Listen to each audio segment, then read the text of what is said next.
Shalom, Bapak Ibu Saudara yang dikasihi oleh Tuhan.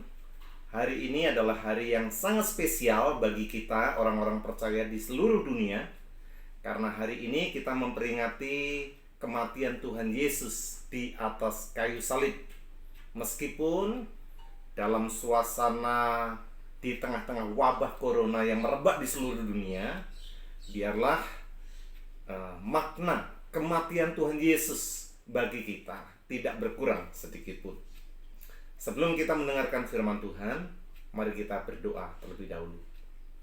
Tuhan Yesus, kami bersyukur hari ini bersama dengan seluruh orang percaya, kami mengingat kembali saat-saat Engkau berjalan menapaki Via Dolorosa menuju Bukit Golgota, di mana Engkau mati di atas kayu salib bagi pengampunan dosa kami. Ya Tuhan, kalau sebentar kami akan mendengarkan firman-Mu, kiranya Roh Kudus bekerja di hati kami, menjamah hati kami, supaya olehnya kami boleh dikuatkan, boleh dibangun oleh kebenaran firman Allah. Terima kasih Tuhan. Di dalam nama Tuhan Yesus Kristus, Sang Juru Selamat kami yang hidup, kami berdoa bersyukur. Amin. Nah, Bapak Ibu Saudara yang dikasihi oleh Tuhan, apakah sempat kita berpikir untuk siapakah salib Tuhan Yesus itu? Begini, sesungguhnya hari Jumat itu memang tentara Romawi sudah menyiapkan 3 penyalipan. Tapi kita tahu bersama, 2 penjahat yang disalibkan dan 1 penjahat yang digantikan oleh Yesus. Siapakah dia? Penjahat yang dimaksud adalah Barabas. Nah, saya berdoa dan saya berharap kita semua sudah membaca tentu saja di dalam Matius pasal yang ke-27 ayat yang ke-15 sampai dengan ayat yang ke-26.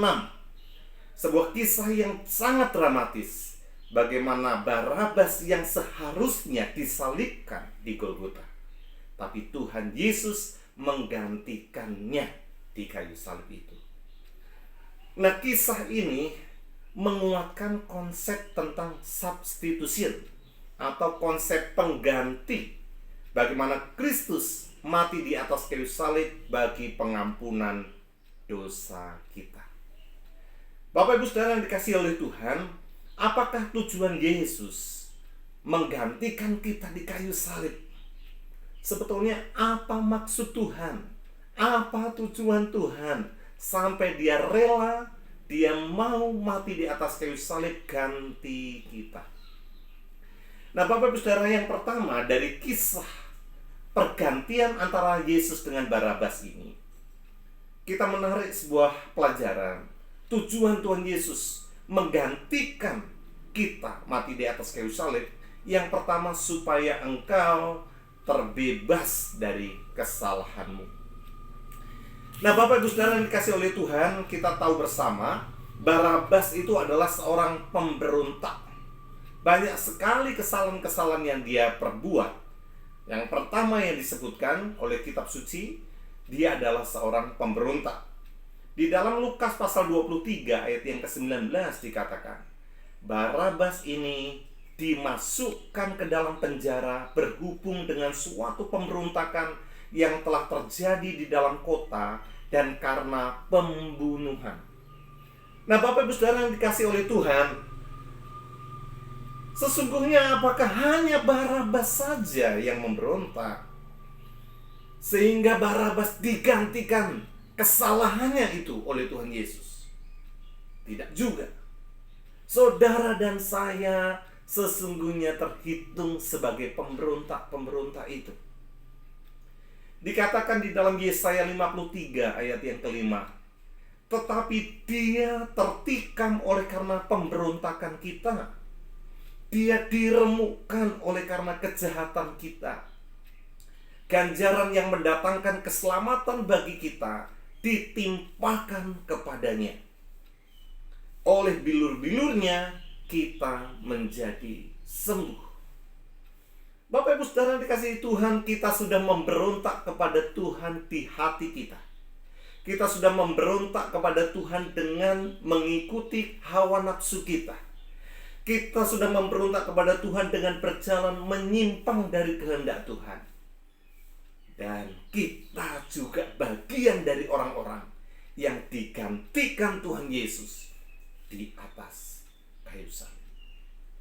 Selain kesalahan pemberontakan, kesalahan apa lagi yang diperbuat oleh Barabas?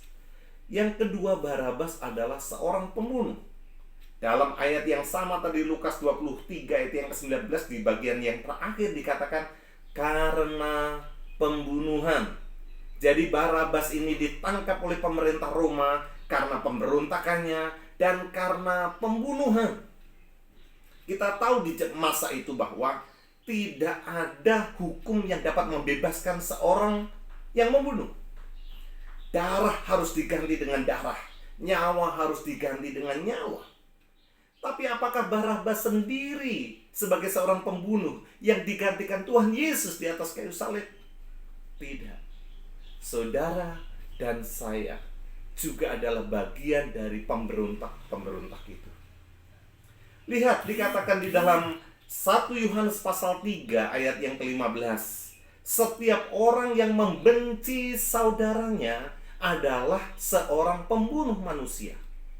Dan kamu tahu bahwa tidak ada seorang pembunuh yang tetap memiliki hidup yang kekal di dalam dirinya. Pernahkah kita membenci saudara kita? Kalau mau jujur, betapa seringnya kita membenci saudara kita. Kita tidak suka dengan kata-katanya, kita tidak suka dengan perbuatannya, kita memalingkan wajah kita saat bertemu dengan dia karena kita benci terhadap dia. Dan Alkitab firman Allah berkata, orang yang membenci saudaranya sama dengan pembunuh. Jadi posisi kita juga sama seperti Barabas, di mana Yesus menggantikan kita di kayu salib untuk supaya kita bebas dari kesalahan-kesalahan kita. Lalu kesalahan apa lagi yang diperbuat oleh Barabas?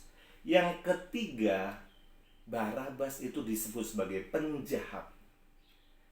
Dikatakan dalam Lukas pasal yang ke-23 ayat yang ke-32, dan ada juga dikirim 2 orang lain, yaitu 2 penjahat untuk dihukum mati bersama-sama dengan dia.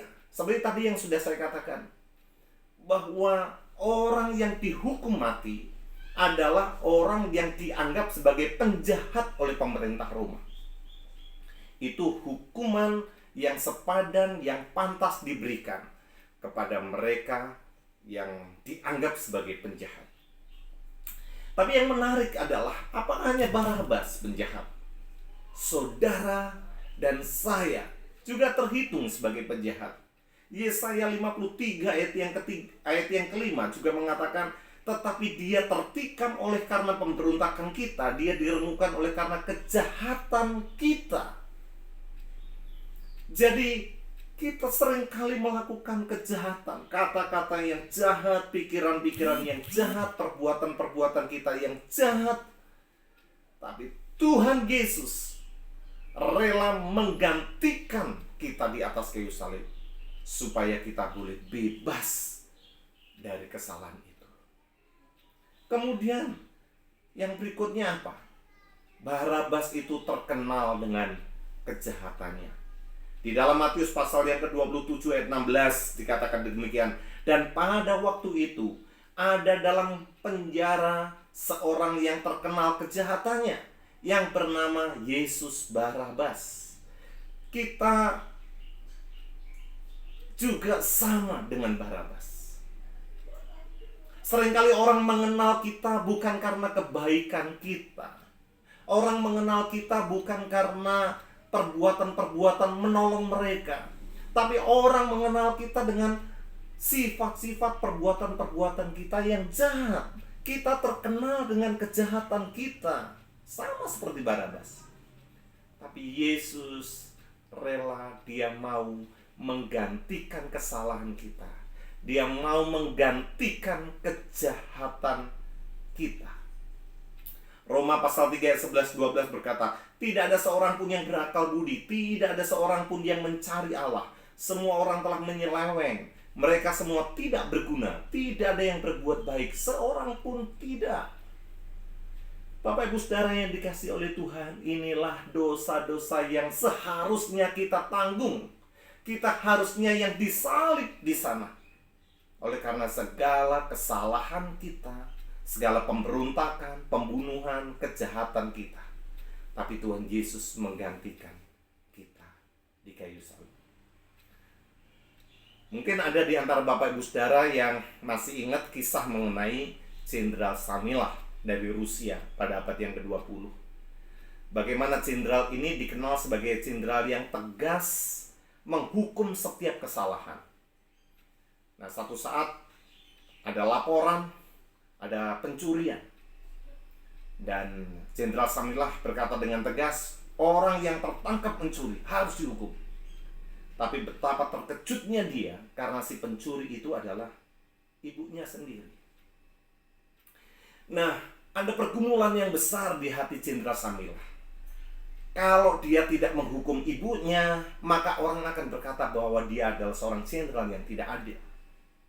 Namun kalau dia menghukum ibunya sendiri, orang lain akan berkata ini anak yang tidak tahu belas kasihan terhadap orang tuanya.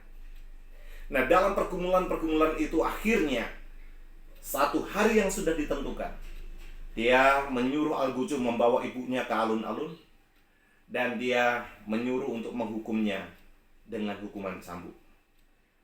Tapi sebelum itu dilakukan, dia menghampiri ibunya. Dia mengenakan jubahnya kepada ibunya. Lalu kemudian dia menggantikan posisi ibunya. Algujo agak sedikit ragu untuk mencambuk Jenderal Samilah. Tetapi Jenderal Samilah berkata pada Algujo, cambuk saya, seperti hukuman yang sudah saya tetapkan. Nah, Bapak Ibu Saudara, inilah sebuah kisah yang indah antara keadilan dan kasih Tuhan bertemu.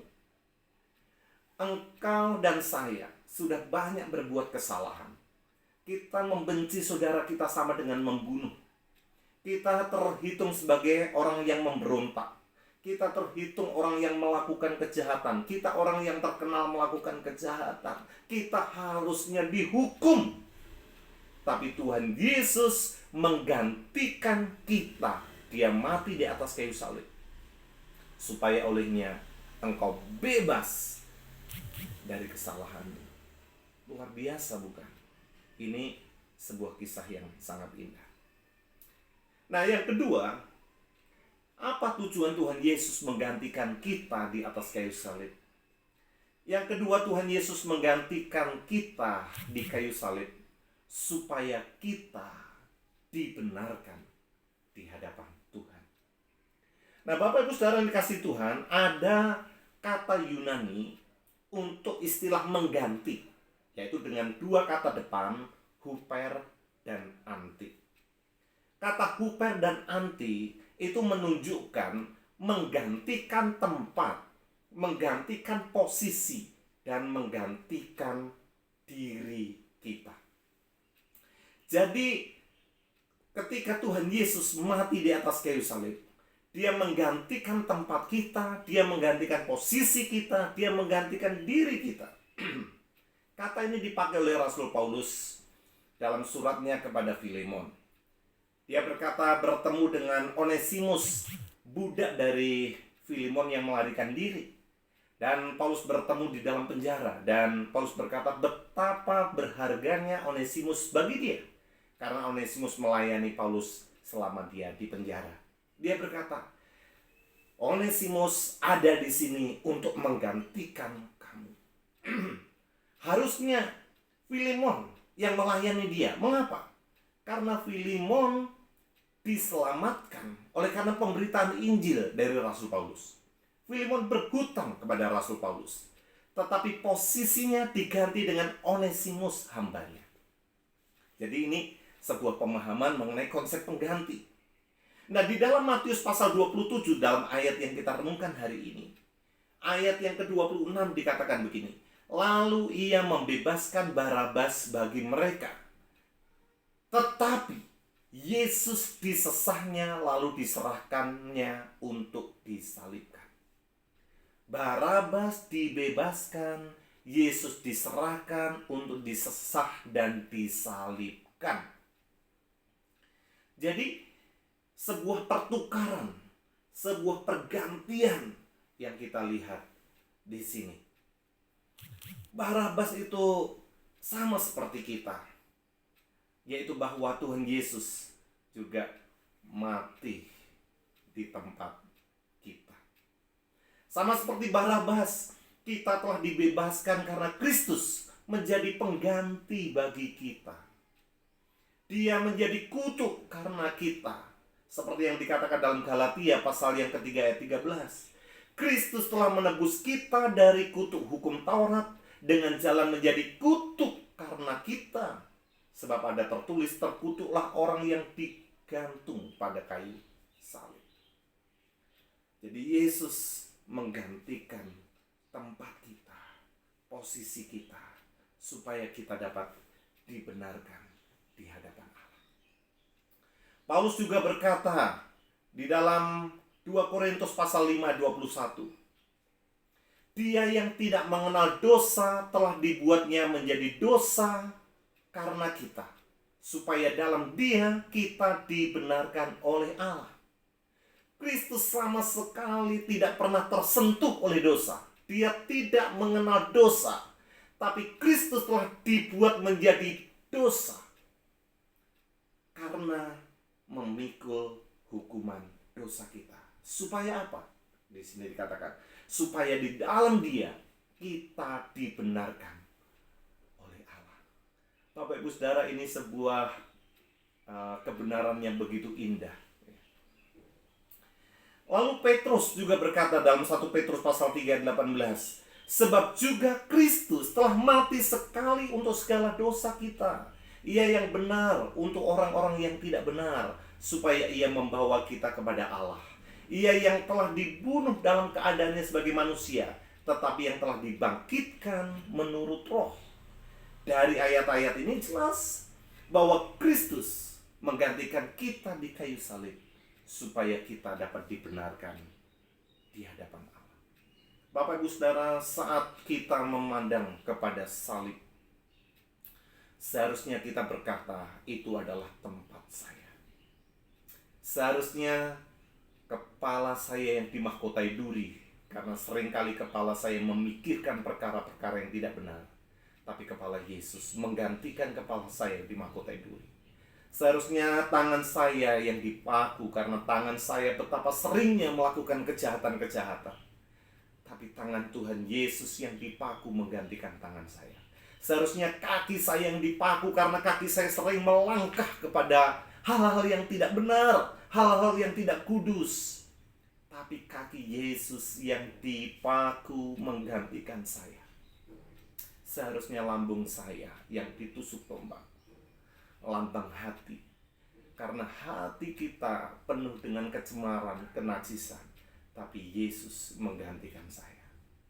Bapak Ibu Saudara yang dikasihi oleh Tuhan, Yesus mati di tempat kita. Yesus mati menggantikan posisi kita.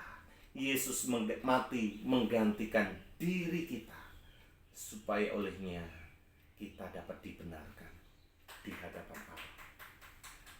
Nah, Bapak Ibu Saudara yang dikasihi oleh Tuhan, yang ketiga, apa tujuan Tuhan Yesus mati di atas kayu salib menggantikan kita? Yang ketiga, Yesus menggantikan kita supaya kita tidak lagi diperbudak oleh dosa. Ya mungkin kita berpikir, wah, Barabas ini seharusnya hari itu, Jumat itu, dia yang disalibkan. Salib sudah disiapkan. Tapi Tuhan Yesus menggantikan dia. Kita mungkin berpikir, bagaimana kehidupan Barabas setelah itu? Mungkin kita berharap bahwa Barabas akan lebih menghargai pengorbanan Kristus yang menggantikan dia. Mungkin kita berpikir bahwa Barabas akhirnya menjadi seorang murid Kristus dan akhirnya melayani Tuhan. Tapi tidak ada bukti sama sekali bahwa Barabas kemudian menjadi murid Tuhan. Justru yang terjadi sebaliknya. Sebuah tradisi mengatakan bahwa Barabas kembali dalam sebuah pemberontakan kepada Roma, dan akhirnya dia mati terbunuh oleh pasukan Romawi. Menyedihkan sekali. Sayang sekali. Mengapa Barabas tidak menghargai pengorbanan Kristus yang sudah menggantikan dirinya? Nah, bukankah kita juga seperti itu, Bapak Ibu Saudara?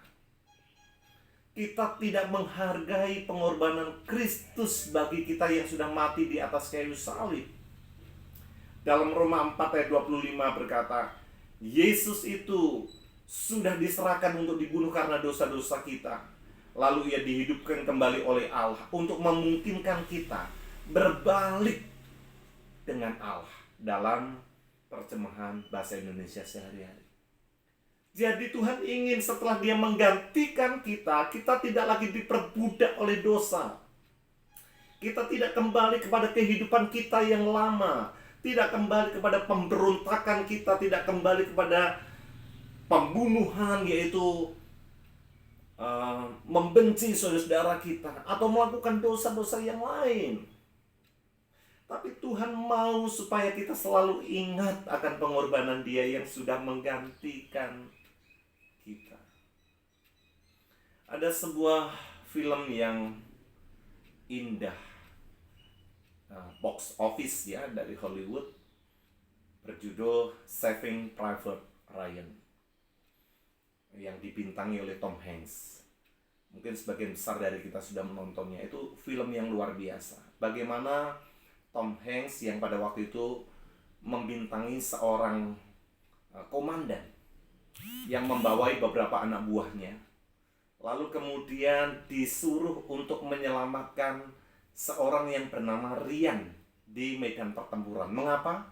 Karena saudaranya Ryan yang lain itu sudah meninggal. Jadi tentara-tentara merasa tidak tega untuk menyampaikan kepada ibunya kalau satu Ryan ini akhirnya meninggal. Jadi akhirnya diutuslah satu divisi pasukan dikomandan oleh yang dibintangi oleh Tom Hanks itu untuk menyelamatkan Ryan ini di medan pertempuran. Cerita akhirnya bagaimana? Cerita akhirnya seluruh pasukan ini meninggal.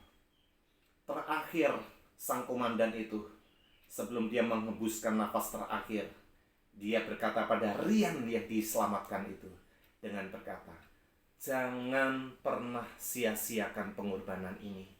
Jangan pernah sia-siakan. Bapak Ibu Saudara, demikianlah Tuhan Yesus juga berkata, jangan buat sia-sia kematianku di atas kayu salib yang menggantikan engkau. Jangan sia-siakan pengorbananku dengan kau kembali kepada hidup yang lama. Tapi biarlah kita hidup mempermuliakan Tuhan. Hidup untuk melayani Tuhan.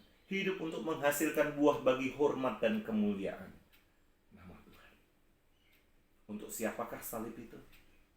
Untuk saya dan untuk saudara. Tapi Yesus sudah menggantikannya. Karena itu, hargailah pengorbanan Yesus di atas kayu salib. Amin.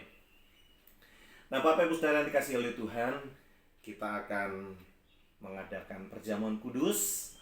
Sementara Bapak Ibu juga boleh mempersiapkan cawan untuk dibagikan atau roti untuk dibagikan. Saya akan menaikkan sebuah pujian bagi kita. Bukan dengan barang fana kau membayar dosaku, dengan darah yang mahal, tiada noda dan celah. Bukan dengan emas perak kau menebus diriku, oleh segenap kasih dan pengorbananmu mati dan tinggalkan cara hidupku yang lama. Semuanya sia-sia dan tak berarti lagi. Hidup ini ku letakkan pada mezbah-Mu ya Tuhan. Jadilah padaku seperti yang Kau ingini. Jadilah padaku seperti yang Kau ingini.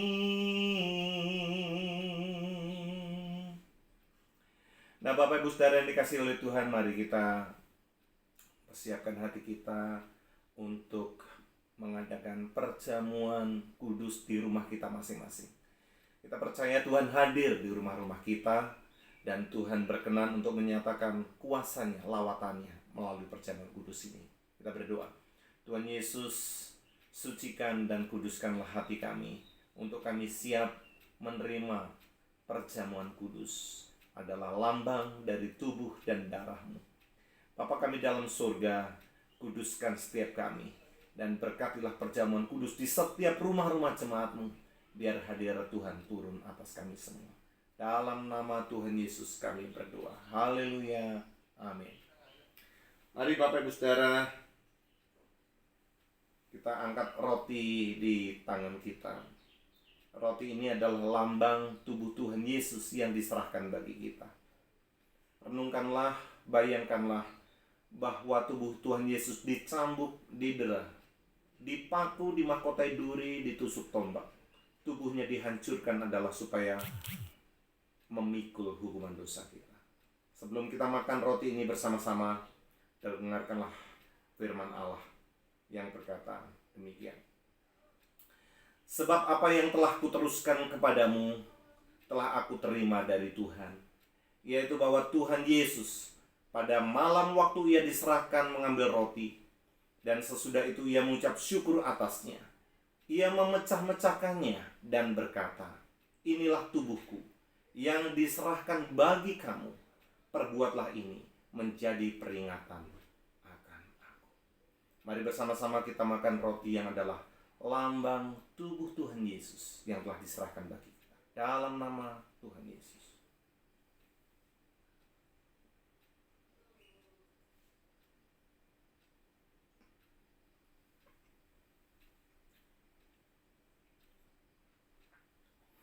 Sekarang mari kita ambil cawan di tangan kita. Cawan ini adalah berisi anggur yang merupakan lambang darah Tuhan Yesus. Kita tahu bahwa darah mengalir dari kepalanya yang dimahkotai duri, dari tangan dan kakinya yang ditusuk, yang dipaku, dari lambungnya yang ditusuk tombak. Kitab Ibrani berkata bahwa tanpa penumpahan darah tidak ada pengampunan dosa. Demikianlah darah Tuhan Yesus tertumpah untuk mengampuni dosa kita.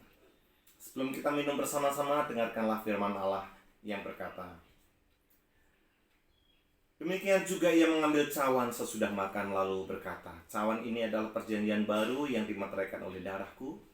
Perbuatlah ini setiap kali kamu meminumnya menjadi peringatan akan aku. Sebab setiap kali kamu makan roti ini dan minum cawan ini, kamu memberitakan kematian Tuhan sampai ia datang. Mari bersama-sama kita minum anggur yang adalah lambang darah Tuhan Yesus. Dalam nama Tuhan Yesus.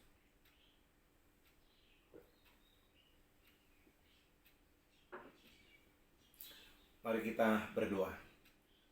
Bapa kami di surga, kami bersyukur hari ini kami sudah mengadakan ibadah Jumat Agung di tempat kami masing-masing. Kami dikuatkan oleh firman-Mu. Betapa besar kasih Tuhan yang rela mati di tempat kami, di posisi kami, dan rela mati menggantikan kami. Terima kasih Tuhan Yesus, terima kasih. Tolonglah Tuhan untuk kami bertumbuh makin hari makin mengasihi Engkau. Dan kami mohon kepadamu Bapa, mohon anugerah-Mu belas kasihan-Mu untuk Engkau mengakhiri pandemi corona di bumi ini. Terima kasih Tuhan, terima kasih. Kami bersyukur untuk firman Tuhan dan untuk perjamuan kudus. Dalam nama Tuhan Yesus kami berdoa, haleluya, amin. Shalom Bapak Ibu Saudara, Tuhan Yesus memberkati kita semua. Amin.